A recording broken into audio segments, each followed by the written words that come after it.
everyone loves a good dry aged steak. But we're talking about more specific. What do you do with all those trim? So I will show you a couple of recipes you can do, and don't throw away your trim anymore. Let's cut this bad boy open just to see how it looks. Ta-da! So this beef has been aged for 60 days. It's gonna be very good with nutty flavor in it. So now let's cut this in portion and then remove the trim. We have those beautiful steak here. We all know what to do with them. The question is not about those, it's about this. What can we do with all those trim? Well, first we will do a dry aged beef stock with the funky flavor of the trim. And for those who are asking, is it safe to eat that?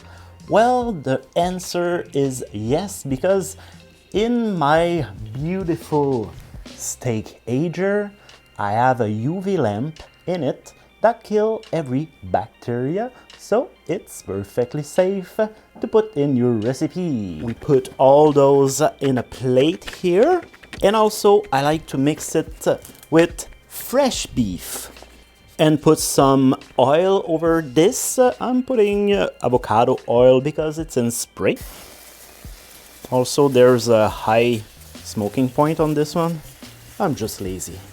The veggie, we will roast our carrots and onion. If you're like me and you're crying a lot when you cut onion, I have a cool trick for you. Just put it in the fridge.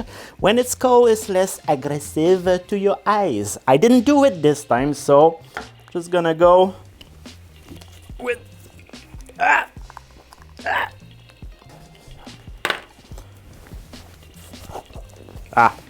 yeah. I don't see much, but at least I won't cry. Alright, it's time to put this in a pan. And same as the beef, put some oil on it so we can roast beautifully. Put both in the oven. 400. Whoa, shoot. Whoa. In the oven.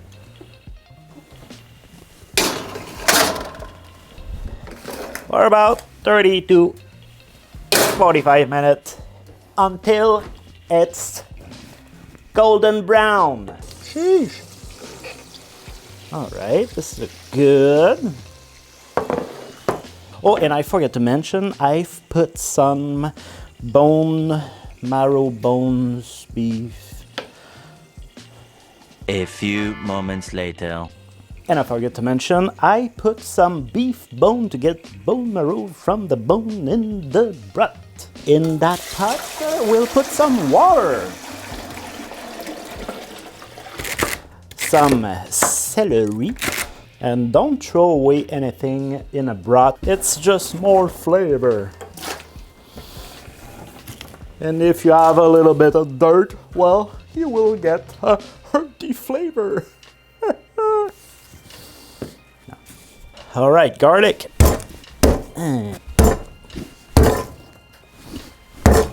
Ow. And with the garlic, don't go nuts removing everything here. It's fine if you have some of those in the broth. For the aromatic, is pretty simple. I have some white peppercorn here. I'm not a racist. I'm gonna put some black peppercorn too. Have some bay leaves, some parsley, and last but not least, my favorite aromatic, rosemary. And now it's time for the beef and the trim. Drop everything in the fat also. We'll remove the fat after. And our veggies, if you have some burnt part, just remove it. We don't want a burnt flavor in the broth. Brown is good, burn is bad. So Just remove those and the rest is fine. Okay, so this has simmered for 12 hours. Now it's time to cut the fire, and first thing we want to remove the fat. So in the last hour, don't stir it because I want all the scum and the fat on top. It's gonna be easier to remove. So just like this. So right now we're not trying to remove all of the fat, just like the first layer. Now with a spider, remove all the solid. Now let's remove the smaller particles.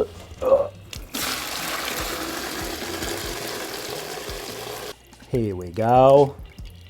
And you can put this in the compost because all the flavor is in here now. And so we can get a more clear broth here. You can put cheesecloth. Here we go. I will make one extra pass here just to make sure it's really nice and clear. Now we need to let this rest in the fridge for a couple of hours.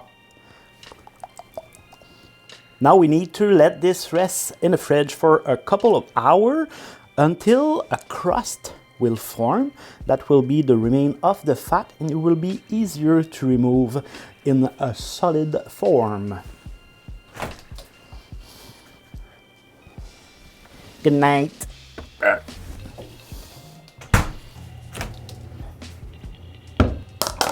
As you can see, we have a solid layer of fat on top. This was protecting the broth and now it's gonna be easier to remove. And the best way to store this will be in a plastic bag in the freezer. So if you freeze the stock like this in the freezer, it will freeze very thin and it will be very quick to unfroze when you need it.